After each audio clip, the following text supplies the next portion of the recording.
النار سبحان ربك رب العزة عما يصفون وسلام على المرسلين والحمد لله رب العالمين.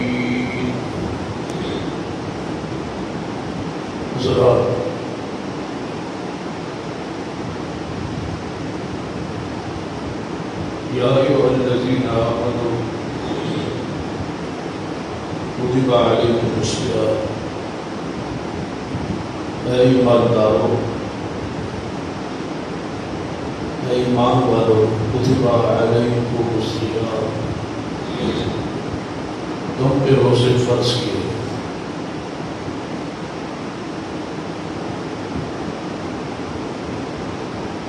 روزے کی فضیلت اہل ایمان میں خاص ہے. جو مومن ہے اس پہ روزہ فرض ہے.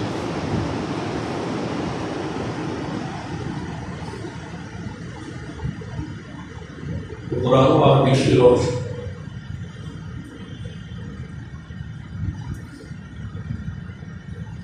غور کیا جائے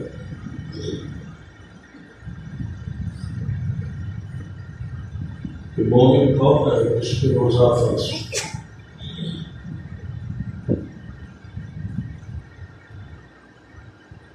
کہ ایسے اوصاف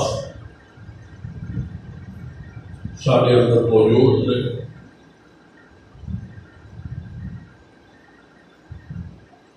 جن اوصاف خوبیاں تمہیں محسوس ہوئے کہ واقعی میں اور تجھے مومن ہوں اور روزہ فرض ہے اور روزہ قبول ہو.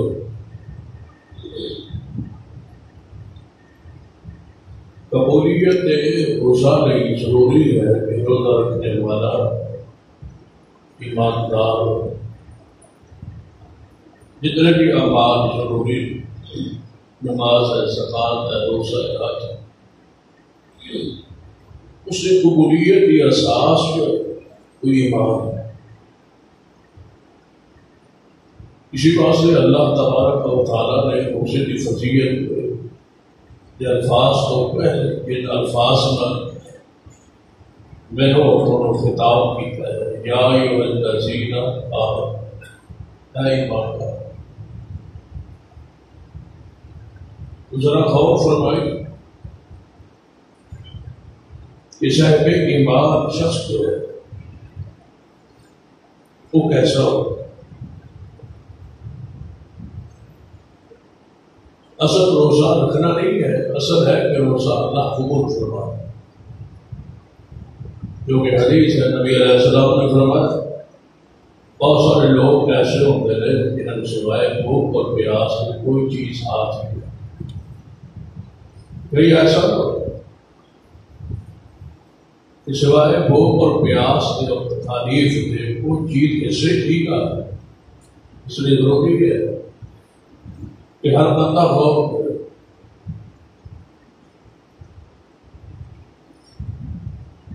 کہ اس کا روزہ قبول ہے یا اتنی محنت جو انسان کرے سارا دن روزہ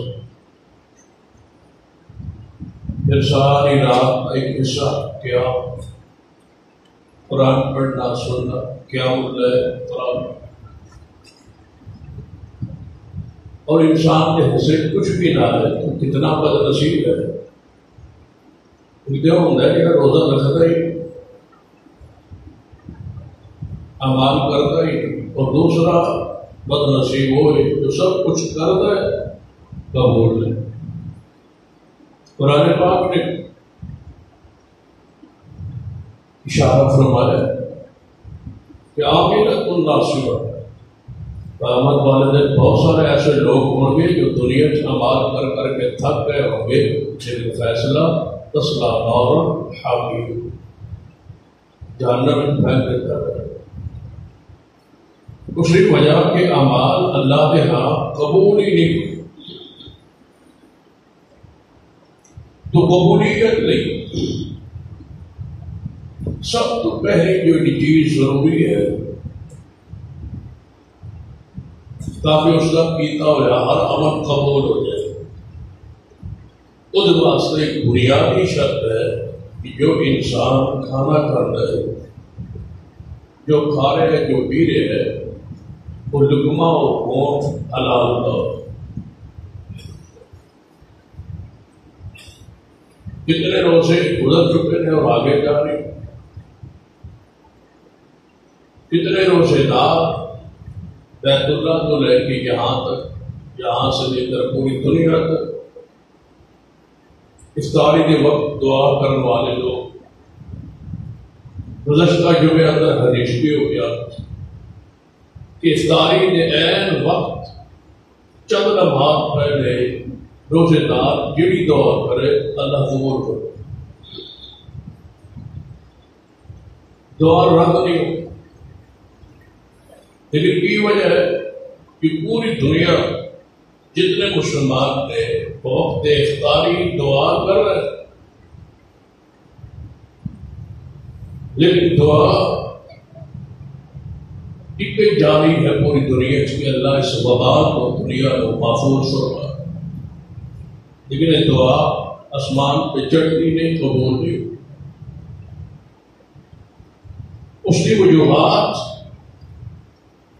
کہ اگر انسان غور کرے، پوری طرح امانت کاری نہ غور کر کے لے آئے گا تو بات یہاں آ کے ختم ہوئے گی کہ پوری دنیا میں بہت کم لوگ ایسے ہیں جنہوں نے پیٹ میں جانے والا لقمہ حلال۔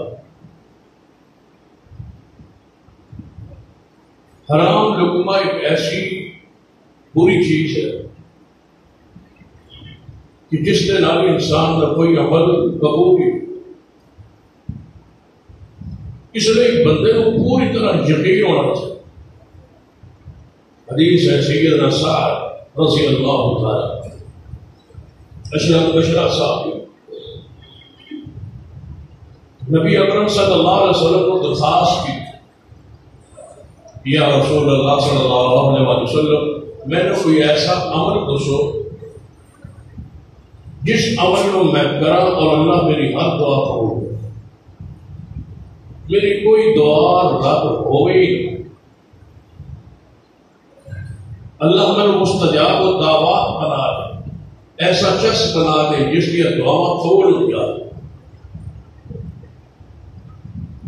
نبی اکرم صلی اللہ علیہ وسلم نے فرمایا ایسا اگر تو چاہتا ہے کہ تیری ہر دعا قبول ہوئے تو تیرا ہر لقمہ حلال ہونا چاہیے،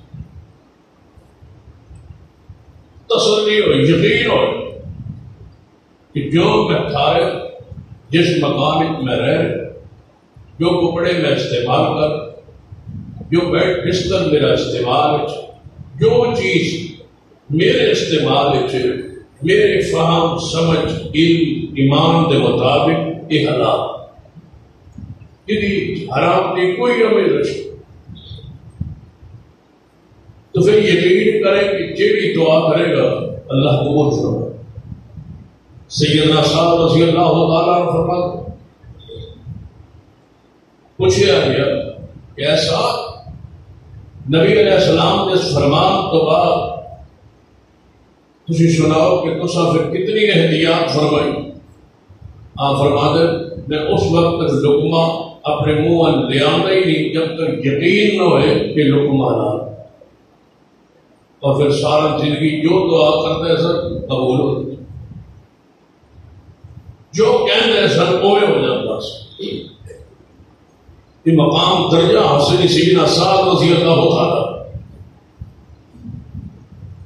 بلکہ صحیح البخاری اندر ہی سعد رضی اللہ تعالیٰ کی دعا کا ذکر، آپ گورنر سر کوفہ سیدنا سعد رضی اللہ تعالیٰ، ایک آدمی نے سیدنا سعد رضی اللہ تعالیٰ کے خلاف امیر المومنین سیدنا عمر رضی اللہ تعالیٰ خط لکھا کہ سعد دی نماز ٹھیک ہے، نماز ٹھیک نہیں پڑھا۔ سیدنا عمر رضی اللہ نے جب خط پڑھا بڑے حیران ہوئے کہ سعد ہوئے، اشرف مبشرہ صحابی ہوئے تو نماز نہ پڑھا ہے ٹھیک، انہیں بجائے اس کے اس خط کے ہوتے کوئی رد عمل ظاہر کرتے، آپ لوگ بندے بھیجے کہ جاؤ سعد رضی اللہ عنہ کے بارے خفیہ رپورٹ لیا، پھر سیدنا سعد کو ملنا اور کہنا کہ تمہارے خلاف ہے خط، ذرا سروے کر لینا، رپورٹ لے لینا، لوگوں کی گواہیاں لے لینا کہ واقعی سعد کے خلاف جو تحریر آئی ہے کہ اسی طرح لوگ گئے کوفہ سے، پوچھا گیا کہ سعد رضی اللہ تعالی کی نماز کیسے؟ سارے کوفے کے جتنے لوگوں نے ملاقات ہوئی سب نے ہی بات کہی کہ سعد کی نماز درست ہے۔ کسی بندے نے بغض، غصے، ناراضگی، لڑائی کوئی خط لکھ دیتا ہو تو قاصد پہنچے حسینہ صاحب، فرمایا صاحب اصل تیرے خلاف خفیہ سروے کیتا ہے، جو خط گیا ہے اس کے بعد خلاف لوگوں نے گواہی، ہر بندہ کہتا ہے نماز درست ہے، خط دے تھوڑی نماز ٹھیک، دیکھنا ذرا غور کرنا کہاں مدینہ اور کہاں کوفہ، خاطب کی تاریخ ہے، کوئی خیانت کا تذکرہ نہیں، کسی اور کی کا ذکر نہیں، صرف لکھن والے نے جھوٹ بول کے خط لکھا ہے اور وہ کہڑی بات لکھی ہے کہ نماز ٹھیک نہیں، شکایت ہے کوئی اور مجھے جھوٹی بات جو کہنے والا کہہ رہے جو لکھ رہے ہیں خط ہے، کوئی اور الزام لگنا چاہیے کہ صاحب نعوذ باللہ کوئی شراب پیتا ہے یا کوئی اور کبیرہ گناہ، نماز کے بارے کیوں لکھا ہے؟ اس دور کے تصور سی کہ جی نماز ٹھیک نہیں وہ گورنر کی حیثیت اور کرسی سے بیٹھنے کے لائق اور قابل، نماز کے خلاف اگر بات کہی تھی نا عمر رضی اللہ عنہ پریشان ہوں گے، حیران ہوں گے اور ایکشن لیں گے کہ نماز گورنر کی نماز درست نہیں۔ سیدنا سعد رضی اللہ عنہ فرمان لگے کہ نماز میں ٹھیک ہے، یہ ویسے ہی اس فلاں بندے نے بغض غصے کے خط لکھے اور بلایا پوچھا وہ کبھی نہیں نماز تھی، سیدنا سعد فرمان کا نماز میں اسی طرح پڑھانا جس طرح میں محمد رسول اللہ صلی اللہ علیہ وسلم نے بغیر نماز پڑھی ہے، نماز رسول اللہ۔ اور امام بخاری رحمہ اللہ نے اس حدیث کو جڑے باب چلے آتا ہے وہ بڑے قابل غور، اس باب حدیث بیان ہوئی ہے یہ امام بخاری رحمہ اللہ نے باب بنایا کہ سورۃ الفاتحہ امام ہوئے مقتدی ہوئے سب پر فرض ہے، فاتحہ بغیر نماز نہیں ہوئی۔ جس کو محسوس ہوتا ہے کہ سیدھا ساتھ نماز رسول پڑھتے سن، فاتحہ پڑھتے سن، کہ کوفیہ لوگ وہ انداز نہیں سی اچھا اس جو تو خط لکھا ہے یا مسجد لکھا ہے۔ سیدنا سعد رضی اللہ تعالیٰ فرمانے میں میری نماز ٹھیک ہے، وہ بندہ کبھی نماز ٹھیک نہیں، اور فیصلہ کون کرے بھائی؟ سیدنا سعد رضی اللہ ہاتھ اٹھائے، یا اللہ جیتے بندہ ہے ٹھیک ہے اپنے موقف اپنی بات حق پر، پھر تو ٹھیک ہے کہ نماز میری غلط، جی یہ ٹھیک نہیں، یا اللہ اس کو عبرت کا نشان بنا، یا اللہ اس کو فقر مسلط کا، غربت تنگ دستی، اس کا مال تلف کر دے، یہ عمر اتنی لمبی کر دے، اینو فتنے چ پا دے۔ سیدھا صاحب کے ہاتھ اٹھ کے جلانے کی کوشش تعبیر فرما دیں کہ اپنی اکھاں نال ویکھیا اس بندے گلیے بھیک منگتا کھانا پیتا انسان بھیک منگن میں مجبور ہو گیا۔ جدو سیدنا سعد رضی اللہ عنہ کے خلاف خط لکھے اور ساتھ سن مستجاب الدعوات جو کہتے سن ہوئے ہو جاتے سے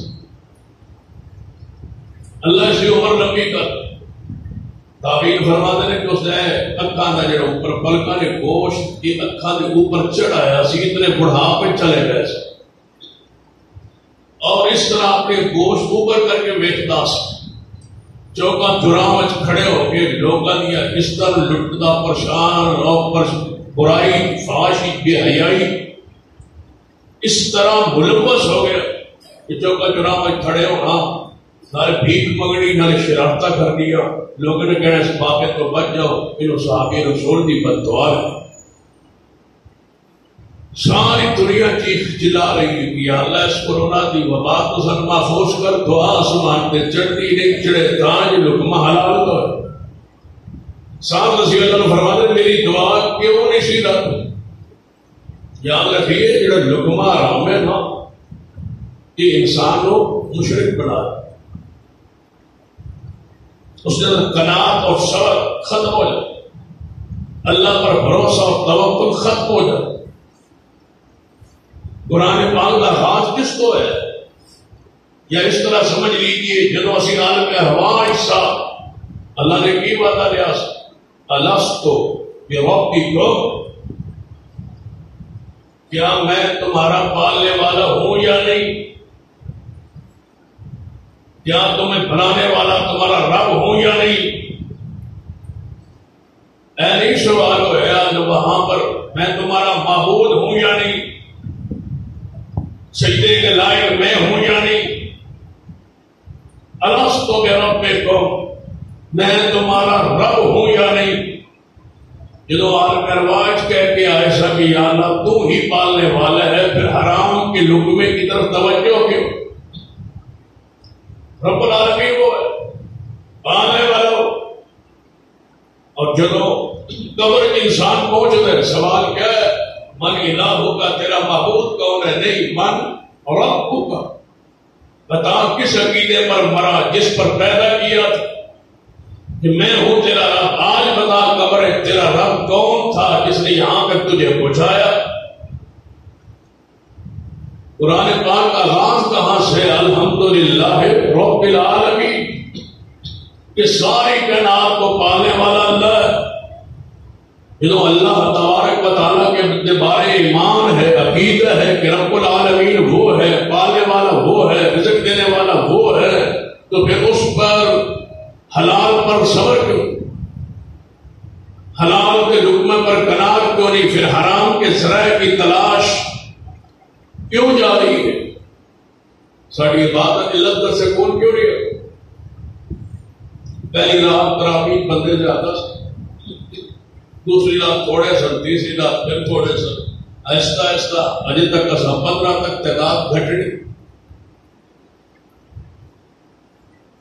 ان 2 3 سمے غائب ہو، کاروبار بھی بند، محنت مزدوری کے سارے سب کچھ بند ہو چکا ہے، لیکن قوم کو پھر بھی سبق نہیں، بھیک مانگ رہے، سارے معاملہ رو رہے ہیں، تڑپ رہے ہیں، کاروبار کے آئے کاروبار کھلے، لیکن بجال ہے کہ انسان توبہ مساجد کے اندر آنے والے لوگوں کی اکثریت پہلے کی طرح بھی دیکھ لو حساب پر۔ صحابہ کرام رضوان اللہ علیہ مجمعین نبی علیہ السلام کے زمانے پاک تراویح نبی علیہ السلام نے پڑھائی، ہر رات صحابہ کی تعداد بڑھتی، ساری ہر رات عشاء کی نماز دیکھ لو کہ اگر 4 صفحہ ہو 5 صفحہ ہو تراویح تو پھر 4 ہو جائے، 2 تو بعد 3 ہو جائے، 4 تراویح تو بعد 2 ہو جائے، یہ میں گھٹ دیا تو جی میں آسمان کے چگلے مغرو 2 صفحہ، یہ کفیت کیوں ہے؟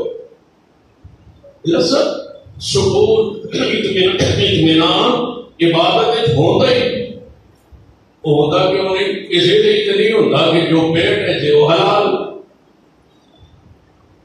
کسی نہ کسی ملاوٹ، دھوکہ، رشوت، سود، جتنے بھی حرام کے ذرائع ہیں وہ سارے کمائی دکان موجود، کاروبار موجود۔ کس طرح لذت آئے؟ ایمان کی حلاوت جڑا پالوے، صحیح مسلم کی حدیث نبی علیہ السلام نے فرمایا ایمان دی حلاوت، مٹھاس، ذائقہ، سکون، اطمینان جنہوں نصیب ہو جائے خدا پہلے ہی حالت کیفیت ہی ہوتی کہ من رضی باللہ ربا، وہ اللہ کے رب ہونے پر راضی ہو، وہ میرا رب ہے، وہ میرا پالنے والا ہے، میں جو اس نے لکھا ہے اور جتنا اس نے دینا ہے اور جیڑا اس نے میں اجازت دیتی ہے ذرا حلال ذرا استعمال کرنے دی، بس میں ہوئی کر رب پر راضی ہوں کہ میرا اللہ میرا رب۔ حدیث بھی ہے اور پتہ ہے وہ کتنا عظیم ہے، قرآن پاک ہمارا زمین جو کچھ ہے وما من دابۃ فی الارض الا علی اللہ رزقها، اے لوگوں اس زمین پر جو کچھ ہے اس کو رزق دینا میری ذمہ داری، کافر ہو مسلم ہو سب کو میں رزق دیتا ہوں اور میں نے وعدہ کیا میں رب ہوں، پالنے والا میں ہوں۔ اس کے دروازے سے نا امید ہو کے حرام کے ذرائع تلاش کرنا، یاد رکھنا لقمہ حرام کا پہلا اثر بندے کے ایمان پر عقیدے پر پڑتا ہے، اور اس آیت کا مصداق کیسے ہو سکتا ہے؟ یا ایھا الذین آمنوا کتب علیکم الصیام، حرام کے لقمے کا پہلا اثر ہی ایمان پر ہے، وہ کتنا عظیم ہے۔ حدیث پاک سن لیں، میرے تواڈے محبوب جناب محمد صلی اللہ علیہ وسلم نے ارشاد فرمایا، اللہ فرماتا ہے میرے بندو یا عبادی، حدیث قدسی ہے، محمد مصطفیٰ فرماتے ہیں کہ اللہ فرماتا ہے یا عبادی، اے میرے بندو، لو ان اولکم واخرکم، اے میرے بندو تمہارے پہلے تمہارے پچھلے جتنے آج تک گزر چکے، جتنے قیامت تک آئیں گے، جن ہوں انسان ہوں، ساری کائنات ساری مخلوق ہو، ایک میدان میں اکٹھی ہو جائے اور اپنی اپنی طلب چاہ ضرورت کے مطابق مجھ سے مانگے، ایک ہی ساتھ ایک ہی گھڑی سارے انسان، سارے جنات، سارے حیوانات، درند پرند چرند سب اکٹھے ہو جائے، ایک ہی لمحے مجھ سے مانگنا شروع کر دے، جو جو مانگتے جائے میں ان کو دیتا جاؤں، جب سارے لینے والے تھک جائیں گے تو پھر میرے خزانے میں فرمائے ایک سوئی جو دریا میں سمندر میں ڈبو کے نکال لی جائے، جتنا سمندر میں پانی کم ہوتا ہے، مجھے اپنی ذات کی قسم ہے میرے خزانے میں اتنی کمی واقع نہیں ہوتی۔ یہ ہے ہمارا رب، اتنا عظیم رب۔ پھر بندے کی نظر ہو قبر پر، درخت پر، حجر پر، ملنگوں پر، انسان پر، اور داتر وہ دھکے کھا رہا ہو اور حرام کے ذرائع استعمال کر کے مال اکٹھا کر رہا ہو، ہائے مال ہائے مال۔ نبی رحمت کی حدیث سن لیجیے، صحیح بخاری کی حدیث، میرے بڑے محبوب جناب محمد صلی اللہ علیہ وآلہ وسلم نے ارشاد فرمایا، فرماتے ہیں میرے صحابہ 70,000 بندہ ایسا ہوئے گا قیامت والے دن جڑا بغیر حساب دے اللہ جنت عطا فرمائے گا۔ 70,000 بخاری کے حدیث میں 70,000۔ نبی علیہ السلام نے فرمایا، مسند احمد کے حدیث میں آگے تفصیل وضاحت کہ یا اللہ میری امت زیادہ ہے، واہ محبوب تیری حرص پر، تیری محبت پر، تیری عقیدت اپنی امت کے ساتھ پیار پر قربان جائے، اور بساختہ منہ سے نکلتا ہے اللہم صلی علی محمد وعلی آل محمد۔ اللہ پر رحمت نازل فرما۔ نبی علیہ السلام جب مجھے یہ کہا گیا کہ تمہاری امت کے 70,000 بندہ بغیر حساب کے جنت میں جائے گا، میں نے اسی وقت عرض کیا یا اللہ امت زیادہ ہوگی عطا تھوڑی، میری تو امت زیادہ ہے، سارے نبیوں سے زیادہ امت میری ہوگی، اور صرف 70,000۔ کچھ اور عنایت کر، کچھ اور رحمت فرما، فرما بابو چلو آپ راضی ہو جائے، وَلَسَوْفَ يُعْطِيكَ رَبُّكَ فَتَرْضَىٰ، آپ کی رضا چاہت محبت میں ہم اعلان کرتے ہیں محبوب ہر 1000 کے ساتھ 70,000 اور ملا لو۔ میرے صحابہ جانتے ہو یہ لوگ کون ہوں گے؟ اتنا بس حدیث پڑھی گھر تشریف لے صحابہ اکرام آپس اندر جنت کی حدیث، صحابہ اکرام کہنے لگے یا نبی علیہ السلام نے کمال کی حدیث پڑھی ہے، بیان فرمائی، بڑی عظیم بشارت ہے، یہ لوگ کون ہو سکتے ہیں؟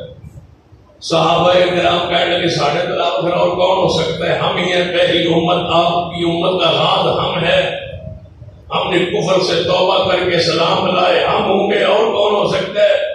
بعض صحابہ نے کہا نہیں، ہم نے تو کفر کا زمانہ پایا، کفر میں کسی نے شرک کیا، کسی نے کچھ کیا، کسی نے کوئی گناہ کیا، کسی نے کوئی گناہ کیا، اب ہم توبہ کر کے اسلام میں داخل ہوئے، ہماری پھر بھی زندگی کا کچھ نہ کچھ عرصہ گناہوں میں گزرا، اس لیے یہ ہم نہیں ہو سکتے، یہ وہ لوگ ہوں گے جو اسلام پر پیدا ہوئے، اسلام پر مرے، ہماری اولادیں ہوں گی، ہم نہیں ہوں گے۔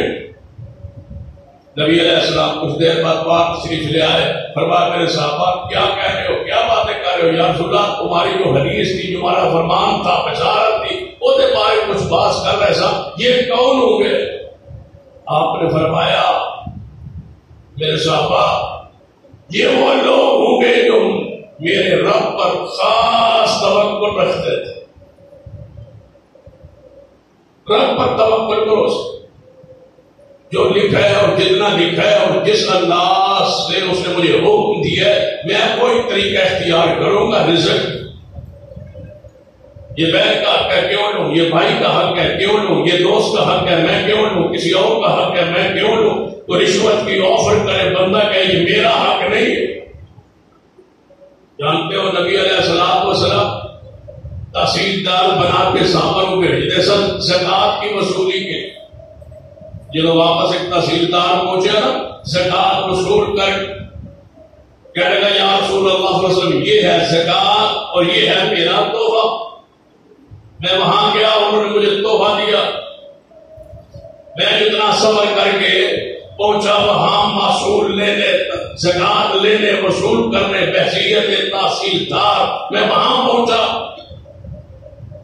انہوں نے کیا یار تو تحصیلدار ہے تو نبی علیہ السلام کا غلام ہے تو ساڑھے بلائے تو چلو چلے گیا تحفہ، یہ تیرا تحفہ ہے، یہ زکات ہے، یہ تحفہ ہے، یہ عشر ہے۔ آپ نے فرمایا اچھا جی تو نہ جانتا تیرے وہ گھر بھی دے جاتے تحفہ، یا رسول اللہ جی میں تحصیلدار نہ ہوا اتنے نہ جاوا تو میں نے کہا تحفہ دے بنا سی، فرمایا یہ بھی پھر تیرا مال نہیں ہے، یہ بھی بیت المال ہے،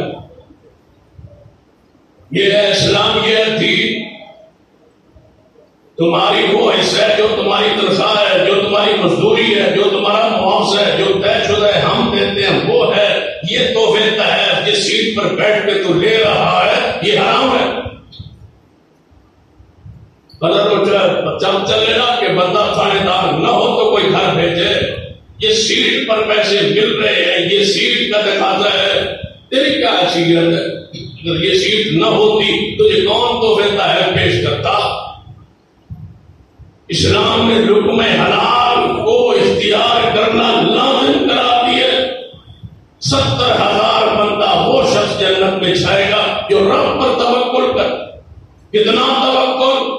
آپ بیمار ہو جائے دوائی سنت ہے، دم کرانا بھی سنت، لیکن وہ کہتے ہیں کہ یا اللہ دوائی تو بغیر، دم تو بغیر، تجھے بیماری لے آن پہ قادر ہے تو دور کرنے پر بھی قادر ہے، ہم نہیں دم کرواتے، نہیں دوائی کھاتے، اللہ کے غیر حساب کے جنت ہے۔ یہ بڑا اونچا درجہ ہے، یہاں پہنچنا بڑا مشکل، سانو سر درد ہوئے تو ہم تو فوری دوائی لیتے، برداشت نہیں کر سکتے، یہ انسان کی فطری کمزوری ہے، لیکن یہ اعلیٰ درجہ ہے، کیونکہ جب دم اور علاج کروانے واسطے انسان چلتا ہے، توکل اگرچہ وہ توکل کے منافی بھی نہیں ہے، ایمان کے منافی بھی نہیں ہے، اسلام نے اجازت دی ہے، لیکن جانے والا دم والے کے پاس پاس جب گھر سے چلے فلاں سے دم کرواتا ہوں، فلاں سے ڈاکٹر سے دوائی لے آتا ہوں، وہاں تک جاتے اس کے دل میں یہ خیالات ہے کہ دوائی لوں گا، اس کی دوائی بہت کامیاب، جناب اچھا لائق قابل ترین ڈاکٹر ہے، حکیم ہے، اس کی دوائی باقی اثر کرے گی، فلاں ٹھیک ہو گیا، فلاں ٹھیک ہو گیا، فلاں سے فلاں نے دم کروایا وہ ٹھیک ہو گیا، میں جاؤں گا ٹھیک ہو جاؤں گا۔ اس وقت کے بعد جاتے تک اس کے دل و دماغ میں وہی شخص تھا، جب وہی تھا تبھی تو توکل جو ہے یہ تقاضا ہے کہ اتنے لمحات بھی تیری توجہ غیر اللہ کی طرف کیوں ہوئی؟ اس وجہ سے اللہ نے اس پر توکل بھروسہ کرنے والے شخص جو گھر بیٹھے ہیں، لانے والا بھی تو ہے، عطا کرنے والا تو ہے، ڈالنے والا تو ہے۔ کون سی یہ وبائی مرض جو ہماری دنیا میں پھیل چکی ہے، کون سی یا اللہ ہم نے بنائی ہے یا ہم نے بھیجی ہے یا ہماری طرف سے ایسا ہوا ہے؟ اے اللہ اگر تو لانے پر قادر ہے تو لے جانے پر بھی قادر۔ یہ بھروسہ، یہ ایمان بغیر حساب کے جنت میں یہ جائیں گے، اس وجہ سے ان کا توکل کا بھروسہ۔ یاد رکھنا، جڑا بندہ حرام مال کھا لے اس کا سب سے بڑا حملہ بندے کے ایمان پر، عقیدے پر۔ نبی علیہ السلام نے کی فرما بندہ نفاق کے زمرے ٹوٹ جاتا ہے، چلا جاتا ہے جب انسان حرام کھانے لگے۔ نفاق کیوں؟ نفاق منافق، قرآن نے کی فرمایا ان المنافقین فی الدرک الاسفل من النار، جہنم کے جو سب سے نیچے کھڑا ہوگا وہاں منافق جائے۔ منافقین کے لیے گہرا، بڑا گہرا، اور پتہ گہرا کتنا؟ حدیث مسلم میرے تواڈے محبوب جناب محمد صلی اللہ صحابہ کرام کی موجود سے آپ نے اچانک فرمایا میرے صحابہ ایک آواز آئی، جس طرح اردو کوئی چیز چھوٹی ہے نا تھلے نو تے کھڑک، پتھر چھوٹی ہے تے کھڑک پیدا ہوتا ہے، آواز پیدا ہوتی ہے، گونج پیدا ہوتی ہے، اس طرح کی آواز ہے۔ فرمایا میرے صحابہ یہ آواز تم نے سنی ہے؟ جی ہاں یا رسول اللہ صلی اللہ علیہ وسلم ہم نے سنی۔ جانتے ہو یہ آواز کہاں سے آئی ہے؟ فرمایا رسول اللہ ہمارے علم کے نہیں۔ فرمایا آج سے 70 سال پہلے اللہ نے جہنم میں پتھر پھینکوایا تھا، آج وہ جہنم کی تہہ میں پہنچا ہے۔ تو کھڑے ہو کے پتھر سٹو تو کتنے لمحات کے نیچے آتا ہے؟ 70 سال کے بعد جس جہنم کے گڑھے کے اوپر کھڑے ہو کے پتھر پھینکے تو 70 سال لگتے ہیں وہاں تک پہنچنے کے لیے۔ اس گڑھے میں منافقین جائیں، حرام کھانے والا درجہ نفاق میں، جو کہ حدیث ہے مشہور، نبی علیہ السلام فرمایا منافق کی 3 علامات ہے، بولے تو جھوٹ بولتا ہے، وعدہ کرے تو خلاف ورزی کرتا ہے، اور امانت دے تو خیانت کرتا ہے۔ خیانت جناب حرام کھانے کی بدترین صورت۔ مال اس کے پاس کسی کا مال، مسلمان کی تعریف ہی یہ ہے، نبی علیہ السلام جس نے کلمہ پڑھ لیا اس کی جان مال عزت محفوظ ہو گئی۔ کسی مسلمان شخص کا مال نہیں کھا سکتے، اس کا مال تجھ سے محفوظ ہو۔ مسلمان ہوتا ہی وہ ہے جس کی جان سے، مال سے، تمہاری ذات سے محفوظ رہے، جان کی، مال کی عزت۔ جو ہے حدیث مسلمان ہو میرے ہاتھ کرو، مسلمان محفوظ رہتے، ہاتھ جڑا مارتے لوگوں نے مال لو، یہ محفوظ۔ اس کا کیا معنی ہے؟ صرف تھپڑ نہیں مارنا، باقی مال سارا لے جاتا ہے۔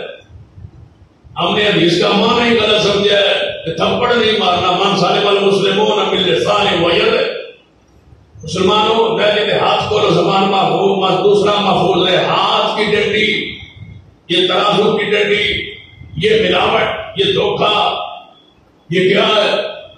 یہ ہاتھ سے مسلمان محفوظ رہ رہا ہے؟ نہیں، یہ تمہارے ہاتھ کی تیزی، ہاتھ کی صفائی، دیکھتے دیکھتے دکھانا کچھ، دینا کچھ، کہنا کچھ، جھوٹ بولتے رہنا سارا دن، بتانا اور کوالٹی، دینا اور کوالٹی، یہ کیا ہے؟ یہی ہاتھ کی صفائی ہے، یہی ہے مسلمان؟ نہیں، مسلمان وہ ہے جس کی زبان ہاتھ ایمان پر یہ دوسرا حملہ ہے حرام کے لٹنے کا. اور سن لینا کتنی شان کیوں نہ ہو، سید آدھا ہو، قریش خاندان ہو، اعلیٰ خاندان ہو، اونچا خاندان ہو، ولیوں کی لڑی ہو، حدیث سن لو نبی علیہ السلام جس کو عمل پیچھے کر دے گا اس کو نسب آگے نہیں کرے. جو عمل میں پیچھے رہ گیا وہ خاندان سے آگے نہیں جا سکے گا، اس لیے کہ میں نبی کا چاچا ہوں، اس لیے کہ میں نبی کا بیٹا ہوں، اس لیے کہ میں نبی کا باپ ہوں، اس لیے کہ میرا یہ تعلق نبی علیہ السلام جس کو عمل پیچھے کر دے نسب آگے نہیں کر سکے گا. تبھی تو آپ نے اپنی پیاری لاڈلی بیٹی سیدہ فاطمہ کو ذرا سے فرمایا تھا فاطمہ اعمال کرنا، میں محمد قیامت والے دن مالک نہیں ہوگا، اپنے اعمال کر کے لانا. کیا فرمایا تھا کسی کے مال کھانے کے بارے میں کہ میری بیٹی فاطمہ چوری کرتی میں محمد ہاتھ کاٹ دیتا. کتنا مشتبہ چیز سے رسول اللہ بچتے تھے. سیدھا حسن ساتھ ہے رضی اللہ تعالی، راستے میں چلتے چلتے کھجور گری پڑی تھی، سیدنا حسن ابن علی نے اٹھا لی اور منہ میں ڈال لی. ہماری تو اولادیں چلتے چلتے ریڈیو سے کوئی چیز اٹھا لیتے ہیں، چھپا لیتے ہیں، کھا لیتے ہیں. چلتی چلتی جناب ٹرالیوں سے پیچھے سے گنے کھانچ لیتے ہیں. چلتی چلتی جناب گاڑیوں سے کوئی نہ کوئی مال اتار لیتے ہیں. یہ ہے وہ بیٹا کس کا؟ محمد مصطفیٰ صلی اللہ علیہ وسلم کا نواسا حسن. جا رہے ہیں صاحب رسول اللہ، گلی میں کھجور گری ہوئی ہے. سید حسن چھوٹے تھے، بچے تھے، نیچے چونکہ کھجور اٹھا کے منہ میں ڈال لی. رسول رحمت نے دیکھ لیا، دوڑے، بچہ ہے، معصوم ہے، چھوٹے، کیا ہوا؟ نہیں، چھوٹے سے بچے کو، دودھ پیتے بچے کو تم تو کھجوریں کہتے ہو یا کھانا کہتے ہو یا افطاری کہتے ہو. جس ماں نے حرام کا لقمہ تم نے کمایا، بیوی کو کھلایا اور بیوی نے کھایا، اس کے پیٹ بدن سے بچہ ہوا، اس کی چھاتی سے اس نے دودھ پیا جو حرام کے دودھ سے پلا ہے، یہی فرمانبرداری کرے گا. سن لیجیے نبی علیہ السلام کا فرمان، انداز، سیرت. آگے دوڑے رسول اللہ تیزی کے ساتھ منہ کو گردن پہ ہاتھ رکھ لیا اور سید حسن کے منہ میں انگلی ڈالی، کھول لیا اور کھجور کو نکالا. نکال باہر نکال. محمد مصطفیٰ صلی اللہ علیہ وسلم کی آن پر صدقہ حرام ہے، کہیں یہ کھجور گرنے والی صدقے کی نہ ہو. یہ ہے محمد مصطفیٰ صلی اللہ علیہ وسلم. صدقے کا اسی تو صدقہ ہے وصول کرنے پر لے آؤ. یہ ہے صدقہ، مالدار ہے اس پر حرام ہے، استطاعت ہے اس پر حرام ہے. رسول اللہ میری آل نسل پر صدقہ رحم ہے حسن ہو سکتا ہے، یہ نہیں کہ یہ صدقے کی ہے، ہو سکتا ہے یہ صدقے کی ہو اور مشتبہ کھجور کا دانہ محمد کے نواسے کے پیٹ پہ چلا جائے. یہ محمد مصطفیٰ برداشت نہیں. یہ ہے وہ سیرت. افطاری قبول نہیں، روزے قبول نہیں، اسمان پہ دعائیں چڑھتی ہیں، چیختے ہیں مولوی لمبی دعا، پونے گھنٹے کی دعا، پھر نیٹ پر چڑھتا ہے، پھر فخر ہوتا ہے فلاں جگہ جلسہ ہوگا، فلاں مولوی گھنٹہ دعا، گھنٹہ چیختا رہا، گھنٹہ دو چیخ کے دعائیں کرتا رہا. پھر کیا ہوا؟ کچھ بھی نہیں ہوا. اور جب وہ قبول کرنے پہ آئے تو کتنے گھنٹوں کی دعا قبول کرتا ہے؟ لا الہ الا انت سبحانک انی کنت من الظالمین. الفاظ پورے نہیں ہوں گے یونس کی دعا قبول بھی ہو. کتنے لمحات ربنا ظلمنا انفسنا. نبیوں کی دعائیں انتہائی مختصر لیکن دعائیں کرتے تھے قبول ہو. حرام کے لقمے کا تیسرا اثر اعمال پر ہے کہ اعمال قبول نہیں ہوتے. انما یتقبل اللہ من المتقین. اللہ متقی لوگوں کی دعائیں قبول کرتا ہے. حرام کھانے والا متقی نہیں ہو سکتا. لا يدخل الجنہ الا مومن. بخاری کی حدیث ہے اپنا مومن کے علاوہ کوئی جنت میں نہیں جائے گا.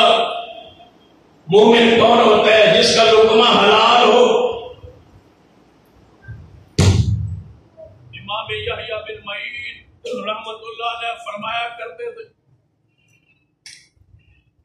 کھانے والوں ایک وقت آئے گا حرام کا مال فنا ہو جائے گا لیکن گناہ قائم رہے گا. گناہ ختم نہیں ہوگا، گناہ قائم رہے گا. دیکھ لیجیے، قرآن پاک کو پڑھ لیجیے، مطالعہ کیجیے. جس چیز سے اللہ روکے اس چیز کو کھانا، جس سے اللہ منع کرے اس سے رکنا کتنا ضروری ہے. ہم نے سمجھا کہ آسان ہے، جنت آسان ہے، روزے بھوک پیاس برداشت کرنی، شام کو ثواب مل جائے، افطاری ملے گی ثواب نہیں ملے، کھانا پینا ملے گا ثواب نہیں ملے گا جب تک لقمہ حلال کا نہیں ہو. قرآن کہتا ہے یا ایھا الرسل کلوا من الطیبات واعملوا صالحا. اللہ کی قسم یہ آیت مبارکہ سنیں اور پڑھیں، سورۃ المؤمنون کی آیت مبارکہ ہے. سارے رسولوں کو اللہ کا خطاب ہے. کاش یہ تمہارے دل میں اترے. اس آیت کے الفاظ پہ غور کیجیے. یا ایھا الرسل، اے رسولو. اللہ کن سے مخاطب ہے؟ رسولوں سے. محمد مصطفیٰ صلی اللہ علیہ وسلم، موسیٰ کلیم اللہ سے، عیسیٰ سے، ابراہیم سے، سارے رسولوں کو یہی پیغام دیا. یا ایھا الرسل، اے میرے رسولو، کلوا من الطیبات واعملوا صالحا. پاک صاف کھا کے عمل کرنا. نبیوں کو رب حکم دے رہا ہے، نبیوں اور رسولوں پاک کھا کے عمل کرنا، اور ہم حرام کھا کے عمل کریں. نہیں، ایسا نہیں ہو سکتا. قرآن کا دوسرا مقام ہے. نبی علیہ السلام نے فرمایا سنو، جو اللہ نے حکم دیا سارے نبیوں کو وہی حکم دیا سارے اہل ایمان کو. یا ایھا الذین آمنوا کلوا من طیبات ما رزقناکم. اے ایمان والو، وہی کرنا جو میں نے نبیوں کو کہا تھا، پاک کھانا اس چیز سے جو ہم نے تم کو رزق. اس طرح سمجھ نہیں آئی؟ وہ آدم علیہ السلام کو اللہ نے روکا تھا جنت میں ایک درخت کا پھل نہیں کھانا. کتنے دانے کھائے تھے آدم علیہ السلام؟ چھوڑے نا علماء نے ایک دانہ کھا لیا تھا آدم علیہ السلام نے، دوسرا دانہ حوا علیہ السلام نے. جنت کا لباس اتر گیا تھا. جس کھانے سے رب روکے وہ نبی کھا لے تو رب جنت سے بیر کر کے لباس جنت کو اتروا دے. ہم حرام کھا کے اسی جنت میں چلے جائیں، اس میں تو جانا بڑا مشکل ہے. حرام کھا کے اس جنت میں چلے جائیں جس میں ایک دانہ کھانے والے آدم علیہ السلام، حالانکہ اللہ نے صرف روکا تھا اس درخت کے پھل کے قریب نہیں آنا. وہ کھا بیٹھے تھے، اسی وقت لباس جنت اتر گیا تھا، باہر نکال دیا گیا تھا. جنت کے درختوں کے پتے اتار کر کے جسم پہ رکھ رہے تھے، ڈھانپ رہے تھے. آواز ہی روکا نہیں تھا کہ اس درخت کا پھل نہیں کھانا. تم سارے درختوں کے پھل کھا جاؤ حرام کے، اور تم کہو کہ ہم جنت میں چلے جائیں. ضروری ہے، لازم ہے کہ اپنا لقمہ حلال کا ہو. اس کو چیک کیجئے، تب جا کے عمل قبول ہوگا. جس کی زمین، جس کا مال، جس کی دولت، جس کا پیسہ، جس کا خیانت جس کے ساتھ کیا ہوا ہے اس کو واپس کیجئے. تب جا کے یہ اعمال قبول ہوں گے، تب یہ تقویٰ آئے گا، تب پرہیزگاری ہوگی، تب لعلکم تتقون کے درجے پہ آؤ گے، تب آسمان میں دعائیں چڑھے. اگر یہ بیٹھے ہوئے سارے لوگ اپنے اللہ سے وعدہ پورا کر لیں، اپنے جسم اپنے وجود کے اندر یہ سوچ لیں کہ آج کے بعد ہم حرام کا لقمہ نہیں کھائیں گے، اللہ کی قسم اتنے بندے ہاتھ اٹھائے تو اللہ کو شرم آتی ہے کہ ان کے ہاتھوں کو واپس دعا قبول ہوتی ہے. شرط یہ ہے کہ لقمہ حلال. حالانکہ حدیث ہے مسافر کی دعا رد نہیں ہوتی، مظلوم کی دعا رد نہیں ہوتی، باپ کی اولاد کے حق میں دعا رد نہیں ہوتا. لیکن حدیث ہے کہ نبی علیہ السلام سب سے پیارا مسافر کون ہے؟ جو گھر سے چلے. آج تو سفر بہت آسان ہے، ہوائی جہاز پہ ہم چڑھتے ہیں بیت اللہ پہنچ جاتے. اس دور کے جو سفر ہے، بعض محدثین کی یہ بات موجود ہے کہ گھر سے چلتے بیت اللہ تک پہنچتے ہوئے، گھر سے چلتے تو جسم کے داڑھی کے سر کے بال سیاہ ہوتے، جب پہنچتے تو بال سفید ہو گئے. کئی سال سفر کرتے، اس دور کی حدیث سامنے رکھ کے تصور کرے، مسافر ہو، سفر میں ہو، بال اٹکے ہوئے ہوں، جناب بال پھیلے ہوئے، گرد و غبار پڑا ہوا ہو، احرام باندھا ہوا ہو، عرفات میں کہہ رہا ہو لبیک اللہم لبیک لبیک اللہم لبیک، ہزاروں میل پیدل یا گھوڑے پر یا اونٹوں پر یا گدوں خچروں پر سفر کر کے آیا ہو، لیکن اللہ کہتا ہے تیرا کھانا پینا حرام کا نہیں ہے، تیرا آنا قبول۔ بلکہ حدیث ہے نبی علیہ السلام نے فرمایا کہ تو بندہ 4 بار کہ یا رب یا رب یا رب، اللہ فرماتا ہے لبیک یا عبدی، اے میرے بندے میں حاضر ہوں، مانگ کیا مانگنا چاہتا ہے؟ 4 مرتبہ تو نے مجھے رب کہا، مجھے شرم آتی ہے تجھے واپس کرو، لیکن لقمہ حلال کا ہو۔ بعض محدثین نے استدلال لی ہے سورۃ البقرہ کی آخری آیات سے، ربنا اننا سمعنا منادیا ینادی للایمان سے، کہ 4 مرتبہ یا ربنا ہے، اس کا معنی ہے کہ 4 مرتبہ دوسری حدیث اس آیت کی وضاحت کر رہی ہے، 4 مرتبہ بندہ کہ یا رب، اے میرے رب، اے میرے رب، اے میرے رب، اے میرے رب۔ اللہ فرماتا ہے مجھے شرم آتی ہے کہ اس کو جواب نہ دوں، رب کہتا ہے لبیک یا عبدی، میرے بندے میں حاضر ہوں، تو تو مانگ میں عطا کرو۔ لہذا لقمہ حلال کا اختیار کیجیے، اللہ مجھے اور آپ کو توفیق عطا فرمائے۔ اقول قولی ھذا واستغفر اللہ لی ولکم ولسائر المسلمین وآخر دعوانا الحمد للہ۔